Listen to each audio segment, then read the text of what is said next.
Dude. New Dark Knight trailer was totally released this morning. If not for the stupid football scene featuring Hines Ward playing himself, it might be the greatest trailer ever. Chills like no chills before. After the first trailer I thought Nolan might have been hanging out with Zack Snyder too much on the Superman set, but now I am so ready for this movie that I would miss my own wedding and funeral to see it opening day. I just watched it and I am shaking. Commence having it on repeat for the entire day.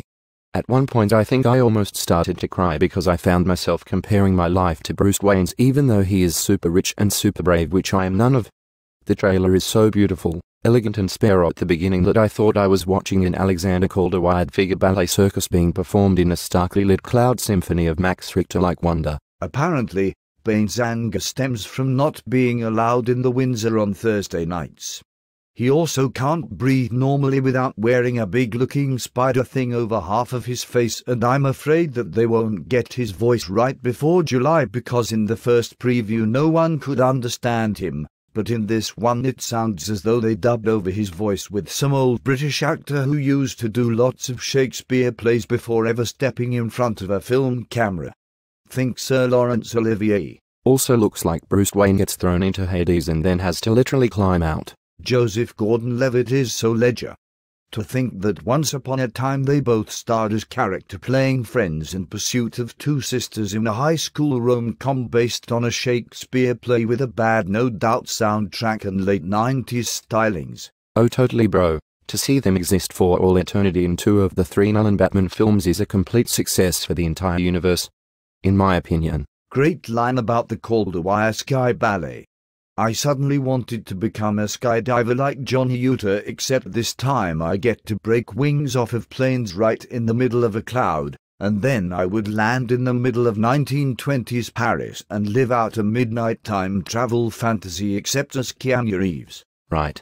I did hear that message boards are already buzzing about Bruce Wayne dying, and that JGL will replace him. Which apparently has some comic book roots.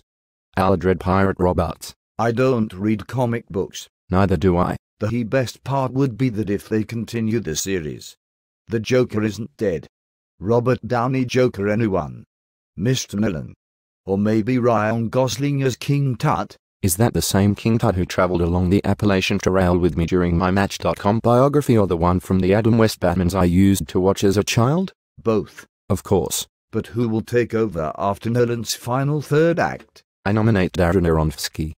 He was supposed to do RoboCop again years ago before The Wrestler, and then after that he was supposed to do a Wolverine movie where Hugh Jackman played his character playing self for the millionth time, but we would all totally watch it because it was done by the guy who did Black Swan, and that movie where a man solved all of the universe's mathematical equations by drilling a drill into the side of his right temple. I also believe that the famed fountain artist had developed a new Bruce Wayne narrative years ago but made the script into a graphic novel because I guess graphic novels written by Oscar-nominated directors are more legitimate than scripts written by them. That makes perfect and complete sense.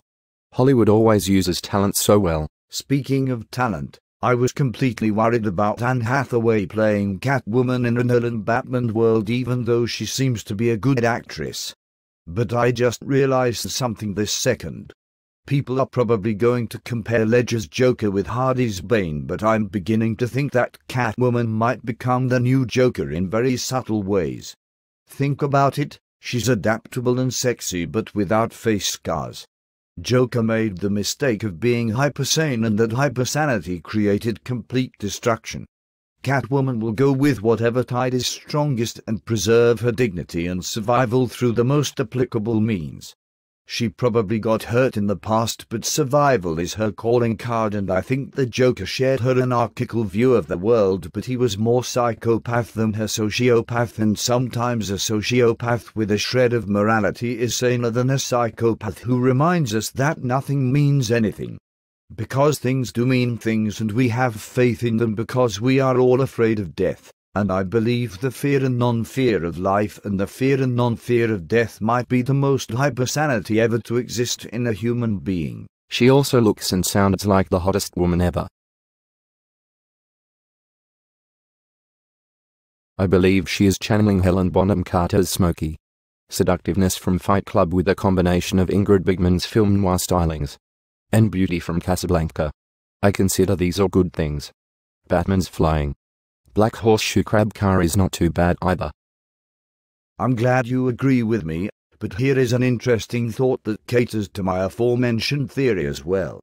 Donnie Darko is the godfather of the Joker's daughter, and then his Jack Twist character playing self-married Hathaway's broke-back character non-Catwoman character playing self in one of the best love stories that has ever existed on celluloid. What do you make of that? I'm not sure how to put this, but here it goes. Cinema is an interesting and exciting narrative and abstract entity. I have seen Iron Man make out with Spider-Man. I have seen Batman have sex with a young Obi-Wan Kenobi on a roof in Brooklyn in the 70s, and I have seen Edward Norton's Hulk playing self-playing a skinhead neo-Nazi. Mark Zuckerberg's best friend is now Spider-Man, and Eric Foreman from that 70s show actually played a comic book villain that would scare people who like the Saw movies. But did I ever think that the Joker and Marilyn Monroe would have a beautiful daughter together? No, never dreamt that Don Cobb of an Inception dream. Junior Seau killed himself yesterday. Dave Duerson, who was a former cornerback for the Chicago Bears, might be the bravest, smartest, most stupid self-suicide genius ever to live, and Lady Windsor cares more about Dubai and the Knicks than my Jenga six-pack. Do I even have to say it? Let's all go to the Windsor, and hopefully let's not go to any more funerals this year.